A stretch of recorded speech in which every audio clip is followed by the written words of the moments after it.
नमस्कार, स्वागत है आपका। मैं हूं आपके साथ अनाया शर्मा। शुरुआत करेंगे बुलेटिन की आज की अहम खबरों के साथ। छछरौली में बीजेपी की विजय संकल्प रैली हुई, जिसमें हरियाणा के मुख्यमंत्री नायब सैनी ने शिरकत की। इस अवसर पर हरियाणा के कृषि मंत्री कंवरपाल गुर्जर, अंबाला संसदीय क्षेत्र से बीजेपी के प्रत्याशी बंटो कटारिया के साथ भारी संख्या में बीजेपी कार्यकर्ता और स्थानीय लोग उपस्थित रहे। इस दौरान मुख्यमंत्री नायब सैनी ने कहा कि विपक्ष के नेताओं में बौखलाहट है। प्रदेश की जनता ने नरेंद्र मोदी और हरियाणा में मनोहर लाल की नीतियों में विश्वास व्यक्त करते हुए मतदान किया है।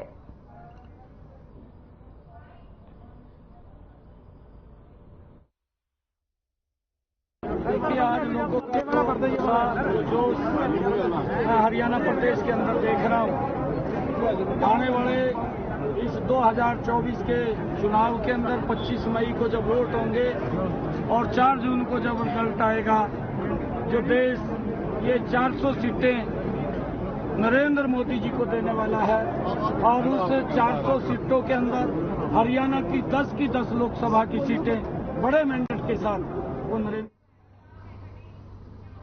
पंजाब हरियाणा हाईकोर्ट से हरियाणा सरकार को बड़ी राहत मिली है। बता दें कि करनाल के उपचुनाव को लेकर हाईकोर्ट में उपचुनाव को चुनौती देने वाली याचिका दायर की गई थी, जिस पर हाईकोर्ट ने फैसला सुनाते हुए खारिज कर दिया है। इसी को लेकर हरियाणा सरकार के एडिशनल एडवोकेट जनरल समर्थ सागर ने कहा कि सरकार ने अपना जवाब बीते दिन हुई सुनवाई में दे दिया था। जहां तक रही बात नागपुर कोर्ट और बॉम्बे हाईकोर्ट की जजमेंट की, तो दोनों ही आपस में टकराव की स्थिति पैदा करती है, और यही एडवोकेट जनरल समर्थ सागर ने कोर्ट को बताया है। आज केस की सुनवाई कल हुई थी। केस की हमने डिटेल स्टेट ऑफ हरियाणा और इलेक्शन कमीशन ऑफ इंडिया ने डिफेंस किया था। जजमेंट आज प्रोनाउंस हुई है और अभी जज साहब ने रिट पिटिशन को डिसमिस कर दिया। So his challenge against the notification issued by the election commission of India calling for by election to the seat of Karnal has been dismissed. ठीक है। क्या कुछ जो पिटीशन में कहा गया था, क्योंकि कल बहुत लंबी सुनवाई हुई है, दलीलें भी बहुत सारी दी गई, एक्ट की बात की गई, कल उनकी बेसिक प्रोविजन, उनकी बेसिक जो चैलेंज था ये था कि सेक्शन 151A के अंदर अगर रिमाइंडर ऑफ द टेन्योर 1 साल से कम का है तो फिर इलेक्शन होना, बाई इलेक्शन होना पॉसिबल नहीं है। हरियाणा के पूर्व गृह मंत्री अनिल विज की नाराजगी पर हरियाणा कांग्रेस ने तंज कसा है। सोशल मीडिया प्लेटफॉर्म एक्स पर पूर्व गृह मंत्री अनिल विज के लिए लिखा कि वो इतना रूठे कि सनम ने मनाना छोड़ दिया। पूर्व गृह मंत्री अनिल विज जी के साथ उनकी पार्टी का ये रवैया आखिर क्यों है? हरियाणा बीजेपी की गुटबाजी की वजह से पहले प्रदेश की कानून व्यवस्था खराब रही है और आजकल विज साहब का मूड खराब रहता है।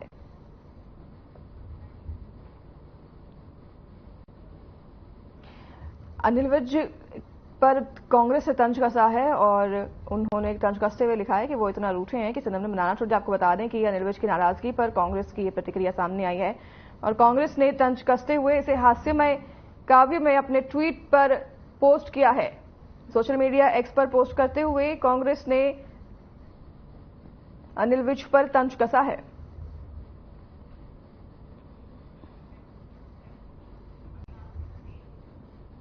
चुनाव का समय चल रहा है और इस समय में नशे का काफी इस्तेमाल होता है। ऐसे में अंबाला सीआईए 1 ने गुप्त सूचना के आधार पर दुखद मोड़ से नशा तस्कर को गिरफ्तार किया है। तलाशी लेने पर उसके कब्जे से 2 किलो 600 ग्राम अफीम बरामद हुई है।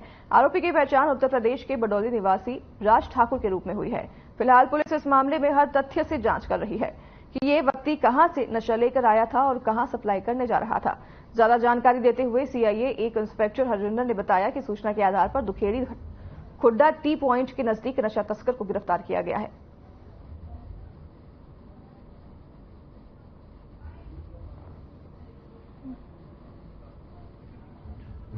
जिला अंबाला के अंदर एसपी साहब द्वारा बड़े स्पेशली दिशा निर्देश देकर जो ये ड्रग्स का काम चल रहा है, इसके ऊपर स्पेशल टीमें गठित की हुई और हमें समय समय पर इनके ऊपर काम करने के लिए दिशा निर्देश मिलते हैं, क्योंकि कोड ऑफ कंडक्ट भी चल रहा है, जिसे लेकर एलएसएल पर पुलिस, जिला पुलिस अंबाला बड़ी सख्ती से कार्रवाई कर रही है और चेकिंग कर रही है, जिस पर काम करते हुए हमारी टीम सीआईए 1 की टीम को कल एक इंफॉर्मेशन डेवलप होती है कि एक राज ठाकुर नाम का व्यक्ति है जो कि बदायूं से कुछ ड्रग्स का सामान, ओपीएम, अफीम लेके आ रहा है, जो कि अंबाला के पास खुड्डा। लोकसभा चुनाव को लेकर पूर्व मुख्यमंत्री मनोहर लाल का बयान सामने आया है। उन्होंने कहा है कि बीजेपी में करीब 36 ऐसे विभाग बने हुए हैं जो कि व्यवस्था को संभालते हैं और फरीदाबाद में भी करीब 2.5 घंटे ये बैठक चली है जिसमें तमाम पदाधिकारी मौजूद रहे हैं और उसमें जो जरूरी दिशा निर्देश थे उनको दिए गए हैं। उन्होंने कहा कि अगर बूथ जीत गए तो समझो चुनाव जीत गए हैं, इसलिए बूथों को और ज्यादा मजबूत किया जा रहा है ताकि जीत का अंतर और ज्यादा रहे।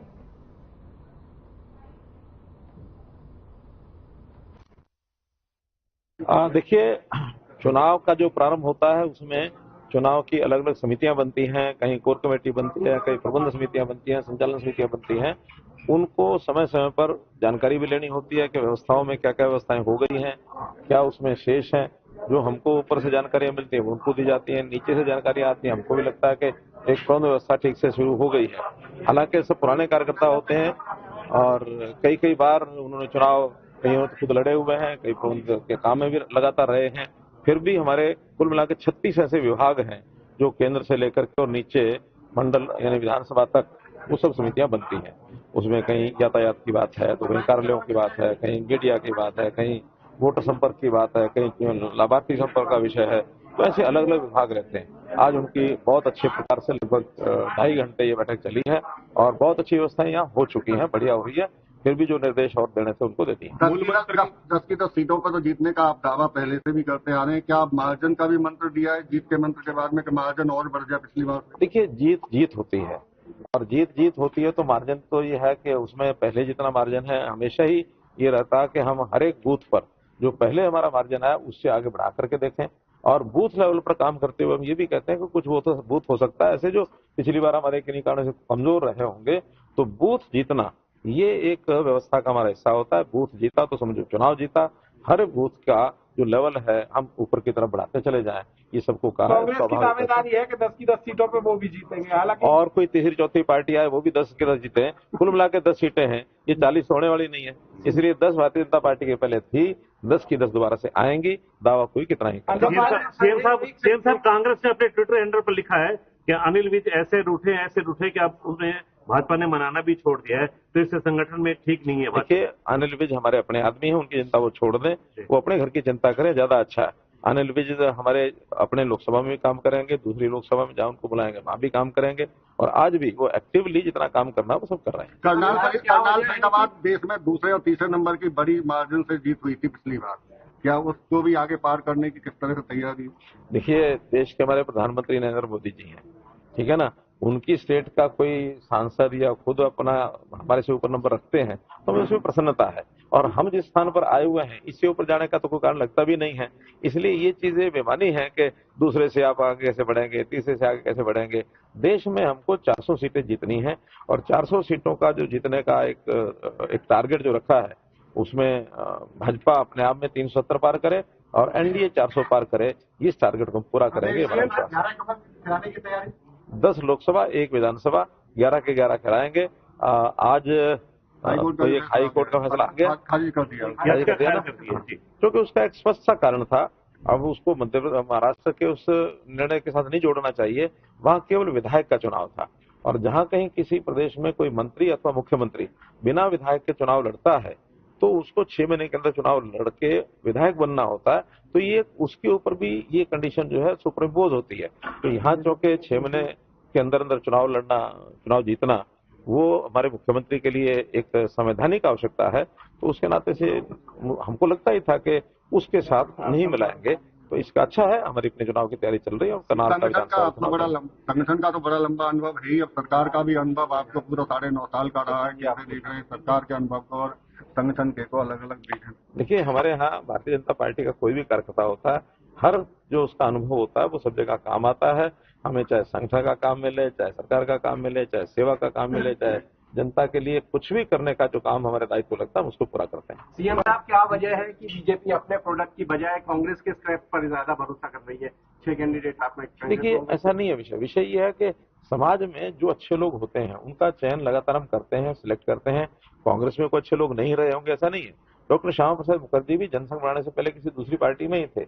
इसलिए ये विषय ऐसा नहीं है। कांग्रेस के अंदर भी अच्छे लोग रहे हैं। आखिर कांग्रेस के लोगों को हमारे प्रधानमंत्री जी ने उनको मान्यता दी। नरसिम्हा राव जी को भी आखिर तो हमने हमारी केंद्र की सरकार ने पद्मश्री भारत रत्न दिया है। तो भारत रत्न देने में अगर हम किसी के साथ नहीं कर सकते, अच्छे लोग नहीं होंगे ऐसा नहीं है, लेकिन कांग्रेस के अंदर वर्तमान में जितनी भी विकृतियां आ गई हैं, उन विकृतियों को देख करके कांग्रेस में अच्छे लोग सब छोड़ रहे हैं और हमारे यहाँ स्वागत है। बहुत लोग ऐसे भी आ रहे हैं कि जो बहुत लोग उनको कहते हैं कि आप यहाँ आए हो, आपको तो यहाँ चुनाव की तो जगह नहीं मिलेगी, यहाँ तो बहुत पहले से हैं। वो कहते हैं कि यहाँ चुनाव लड़ने को मिले या न मिले, कम से कम कांग्रेस से छुटकारा मिल गया इसे। लोकसभा चुनाव से पहले कांग्रेस को बड़ा झटका लगा है। बॉक्सर विजेंद्र सिंह ने बीजेपी का दामन थाम लिया है। विजेंद्र सिंह बीजेपी के मुख्यालय पहुंचे और पार्टी की सदस्यता ग्रहण की।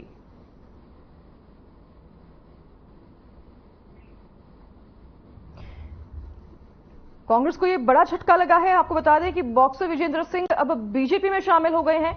बड़ा झटका साबित हो सकता है ये कांग्रेस के लिए। आप तस्वीरों के माध्यम से देख रहे हैं, boxer Vijender Singh BJP party में शामिल हो गए हैं और उनको सदस्यता ग्रहण कराई जा रही है बीजेपी कार्यालय में। तस्वीर आपको दिखा रहे हैं हम, जहां पर बॉक्सर विजेंद्र सिंह बीजेपी का दामन थामते हुए और बीजेपी की सदस्यता ग्रहण करते हुए। खबर रतिया से है, जहां बीजेपी उम्मीदवार अशोक तंवर ने हडोली हुकुमवाली अलीका का दौरा किया। दौरे के दौरान ग्रामीणों ने उनका जमकर विरोध किया। आपको बता दें कि हडोली गांव पहुंचने पर मजदूरों और किसानों ने तंवर का जमकर विरोध किया। विरोध इतना बढ़ गया कि अशोक तंवर जनसभा को संबोधित किए बिना वहां से निकल गए।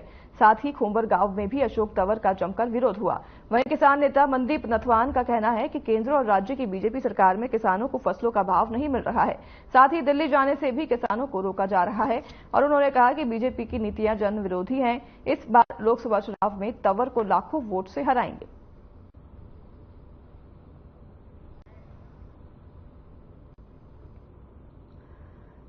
अशोक तंवर का जमकर विरोध किया गया। इसकी तस्वीरें सामने आई है। ग्रामीणों ने और किसानों ने और मजदूरों ने खासतौर पर मिलकर ये विरोध किया। अशोक तंवर जब अपना प्रचार करने पहुंचे, जनसंवाद करने पहुंचे, उस दौरान ग्रामीणों ने जमकर अशोक तंवर का विरोध किया। इतना विरोध हुआ कि अशोक तंवर को फिर से लौटना पड़ा। पुलिस ने मोहन डिपो संचालक सुरेश कुमार के खिलाफ एनसीईआरटी को लोगो प्रयोग कर नकली किताबें बेचने के मामले में केस दर्ज किया है। एनसीईआरटी टीम ने छापा मारकर बुक डिपो से 152 पुस्तकें बरामद की थी। नई दिल्ली स्थित एनसीईआरटी प्रकाशन प्रभाग को चरखी दादरी स्थित मोहन बुक डिपो ने एनसीईआरटी का लोगो प्रयोग कर नकली किताबें बेचने की गुप्त सूचना मिली थी। सूचनाकर्ता ने बताया था कि बुक डिपो संचालक ऐसा करके लोगों के साथ धोखाधड़ी कर उन्हें आर्थिक नुकसान पहुंचा रहा है, जिस पर कार्रवाई करते हुए पुलिस ने आरोपी के खिलाफ मामला दर्ज कर लिया है।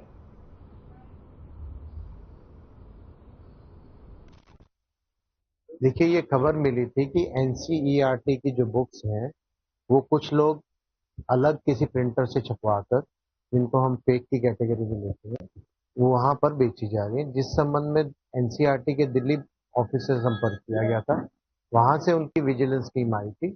उनके साथ मिलके ये लोकल पुलिस को साथ में लेकर इस पर रेड की गई थी। रेड जो बुक्स सामने आई, एनसीईआरटी की जो टीम आई थी, उन्होंने उन बुक्स को चेक किया। जब उन्होंने कंफर्म किया कि ये बुक्स फेक हैं, तो उन बुक्स के ऊपर फरीदाबाद के बादशाह खान सिविल अस्पताल के आपातकालीन विभाग में डॉक्टरों की भारी कमी के चलते अस्पताल की पीएमओ सविता यादव को आपातकालीन विभाग की ड्यूटी संभालनी पड़ रही है। वहीं इस मौके पर उन्होंने बताया कि आपातकालीन विभाग में 6 डॉक्टर होने चाहिए, लेकिन केवल 4 डॉक्टर ही आपातकालीन विभाग संभाल रहे हैं, जिन्हें 24-24 घंटे ड्यूटी देनी पड़ रही है।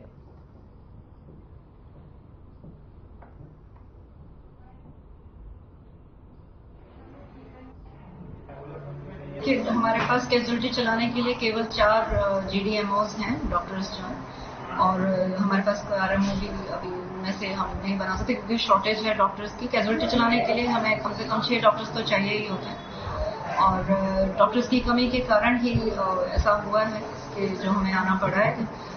आमतौर पर हम डॉक्टर्स के लिए रिक्वेस्ट कर देते हैं हमारे सिविल सर्जन महोदय को, वो हमारे को 2 डॉक्टर्स प्रोवाइड कर देते हैं जहाँ भी कहीं अधिक डॉक्टर्स होते हैं फील्ड में।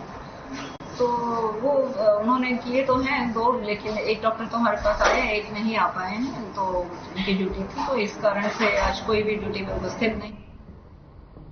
ऑनलाइन गेमिंग में ज्यादा प्रॉफिट का प्रलोभन देकर अलग अलग कंपनियों में गेम खिलाने और इन्वेस्टमेंट कराने के नाम पर लोगों से ठगी करवाने वाले रैकेट का पुलिस ने भांडाफोड़ किया है। पुलिस ने गिरोह के सरगना समेत 8 लोगों को गिरफ्तार किया है। पुलिस ने आरोपियों से 28 मोबाइल फोन और 3 लैपटॉप बरामद कर कार्रवाई शुरू कर दी है। पुलिस पकड़े गए आरोपियों से पूछताछ कर रही है। वहीं ठगी की कई वारदातों का खुलासा होने की उम्मीद है।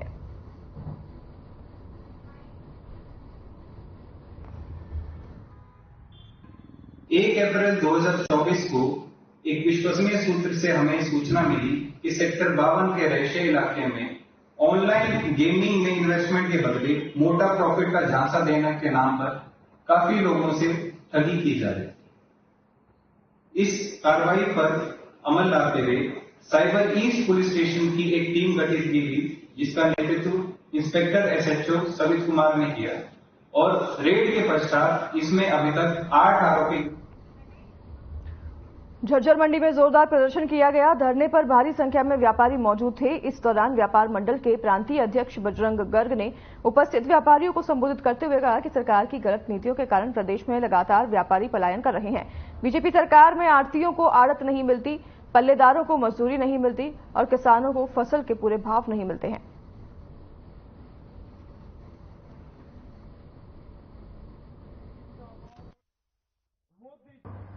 800% एक्साइज ड्यूटी बढ़ाई, डीजल के ऊपर 9% वेट था, आप रिकॉर्ड निकाल लो, आज वो दुगना, उस पर वेट कर दुगना कर दिया हरियाणा सरकार, जिसके कारण लगातार व्यापार पिछड़ रहा है, अधोग पिछड़ रहा है। मैं एक ही बात पूछना चाहता हूं, ये हरियाणा के अंदर हरियाणा मार्केटिंग बोर्ड बनाकर सरकार ने यह अनाज मंडी काटी हुई। हरियाणा के रेवाड़ी शहर में लावारिस पशुओं के बीच सड़क पर आपस में भिड़ने की घटनाएं लगातार बढ़ रही हैं, जिसकी वजह से कई बार जान माल का भी नुकसान होता है। ऐसा ही एक मामला सामने आया है, जहां TP9 स्कीन कॉलोनी रोड पर 2 सांड आपस में भिड़ गए। इस लड़ाई में सड़क किनारे खड़ी 2 लग्जरी कारें क्षतिग्रस्त हो गई, तो वहीं लोगों ने दोनों को छुड़ाने की कोशिश की तो एक सांड ने उन पर भी अटैक करने की कोशिश की। करीब 5 मिनट तक दोनों सांड सड़क पर आपस में लड़ाई करते रहे और लड़ाई करते करते सड़क किनारे खड़ी एक वेन्यू कार और I-20 से भी टकरा गए, जिससे दोनों कारों का अगला हिस्सा क्षतिग्रस्त हुआ है। ये तस्वीरें आप देख रहे हैं, 2 आवारा पशुओं के आपस में भिड़ने से 2 वाहन क्षतिग्रस्त हुए हैं और कई बार लोगों को भी इसका नुकसान झेलना पड़ता है। इस बार भी ऐसा ही मामला सामने आया है, जहां पर 2 सांड आपस में भिड़ गए और काफी समय तक उनकी ये भिड़न चली, जिसका वीडियो इंटरनेट पर तेजी से वायरल भी हो रहा है। तो आप देख सकते हैं तस्वीरों में कि इन सांड के भिड़ने की वजह से 2 कार भी क्षतिग्रस्त हुई है।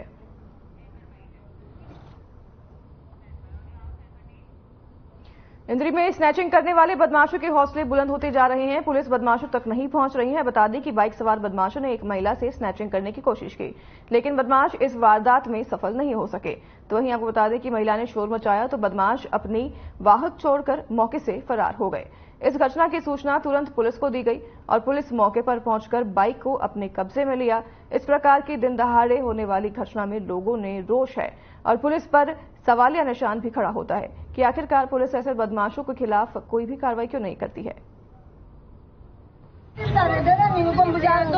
लड़के आए ना, उन्होंने ये मेरे पर्स खींचा और यहाँ का गणपति पट्टा तो फिर आपने शोर मचाया, क्या करा? तो क्या बाइक छोड़ के भागे हो? ये तो गाना लगा रखा जान का। कौन से गाँव के आप? तो सब क्या नाम है अपना? 28 तारीख ना शाम 7:15 बजे मेरी मिसी के लाडवा सेंटर से आ रही थी। काटपाल के सामने वाली गली में उसका पर्स, उसका 18 से 20 हज़ार रुपये के और 2.25 तोले की चैन थी, उसका चले गए। और सिर में चोट है, शोल्डर में चोट है और टांग में चोट है। तो SHO साहब ने अच्छा साथ दिया, CIA 1 भी आई करनाल से। बाकी आज आपके सामने बाइक उनकी पकड़ ली है। बाकी गदर ज्यादा हो गया सिटी के अंदर, ऐसा होना नहीं चाहिए। छोटी सिटी हमारी कोई इतनी दूर से तो है नहीं कि कोई काफी बड़ा लंबा चौड़ा। बाकी पुलिस ने सहयोग कराया उस दिन भी थोड़ा ही, क्योंकि वो कहीं से ऐसे निकल के बीकानेर के सामने से इधर से निकल के गए हैं, और जो दुपट्टा था मिसिज का वो बाइक पे ही लटके हुआ था। तो छोटे भी थे, छोटे हैं मिसिज का मामला जो है हमारे साथ एक हफ्ता तो हुआ नहीं, 5 दिन का निकाल है। तो जैसे आज इन लड़की लेडीज के साथ किया ना, ऐसे मतलब शाम के टाइम हमारे जो बेटा बना अपनी घर वाली लाडवा से आती, तो रास्ते में इन्होंने जनता बैग बुक भी लेके उसमें पैसे भी थे और डॉक्यूमेंट भी थे। तो वे आज दोबारा ना फिर करने की कोशिश करी, तो दोबारा फिर मैं यहाँ पता लगा वहाँ मौके पर तो लड़की तो भाग की बाइक बरामद हो गई। तो ये तो दिन पर दिन ऐसे केस होते जा रहे हैं, क्या है पुलिस के खिलाफ? पुलिस की तो नहीं कह सकते, पता क्या जी, तो मतलब करना तो किसी का है नहीं, भूखे मर रहे और ये करेंगे लोग, ये हो रहा है सारा नशे की सारे काम ना कर रहा है। यमुनानगर के सुंदर नगर कॉलोनी में रहने वाले एक युवक ने घर में फंदा लगाकर आत्महत्या कर ली। मृतक के पास से मिले सुसाइड नोट भी मिला है, जिसमें 18 लाख रुपए का कर्ज न चुका पाने से परेशान होकर आत्महत्या करने की बात लिखी है। वहीं पुलिस ने सुसाइड नोट को कब्जे में लेकर कार्रवाई में जुट गई है। वहीं मौके पर पहुंचे हुड्डा थाना प्रभारी विश्वजीत ने बताया कि मामले की जांच अभी जारी है, जिसके भी नाम सामने आएंगे उनके खिलाफ कार्रवाई की जाएगी।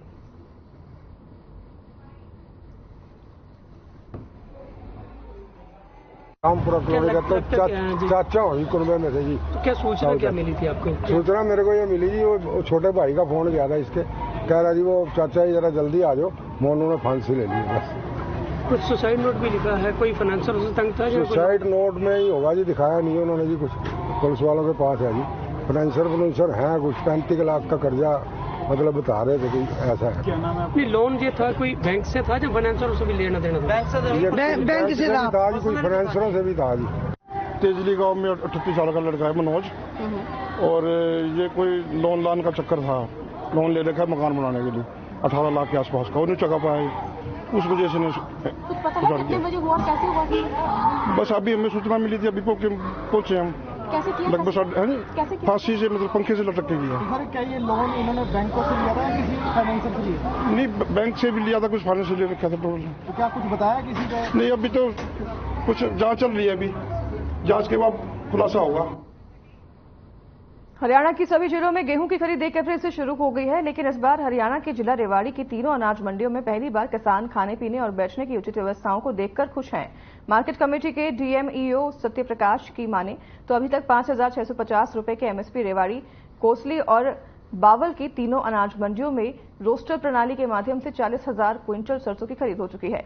किसानों को अपनी फसल बेचने में ज्यादा इंतजार न करना पड़े, इसलिए रोस्टर प्रणाली के माध्यम से प्रतिदिन 10 गांव के किसानों को ही मंडी में बुलाया जाता है और प्रत्येक किसान से एक दिन में 25 क्विंटल सरसों ही खरीदी जा रही है।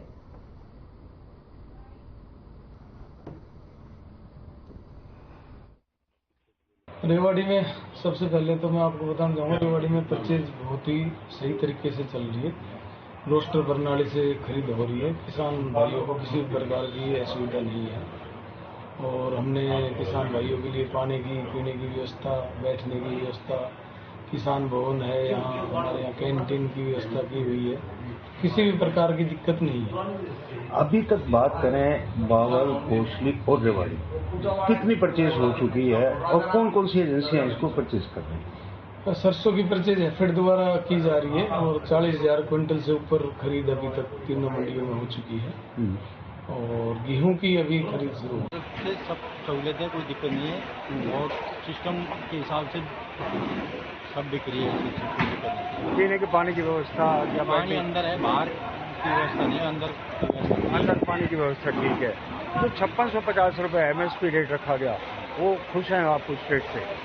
अब देखो इस टाइम जो रेट है वो तो सही है, क्योंकि अब गिल्ली भी आती है सरसों तो उस हिसाब से, लेकिन जो उपज है, जो किसान सोचता है वो मुझे पूरा मिले वो लागत, वो तो नहीं मिलेगा, उसमें तो टाइम लगेगा। लेकिन सरकार ने जो रेट रखा है एमएसपी 5650, वो बाहर है ही नहीं कहीं मार्केट में, यहाँ अच्छा मिल रहा है। ठीक है।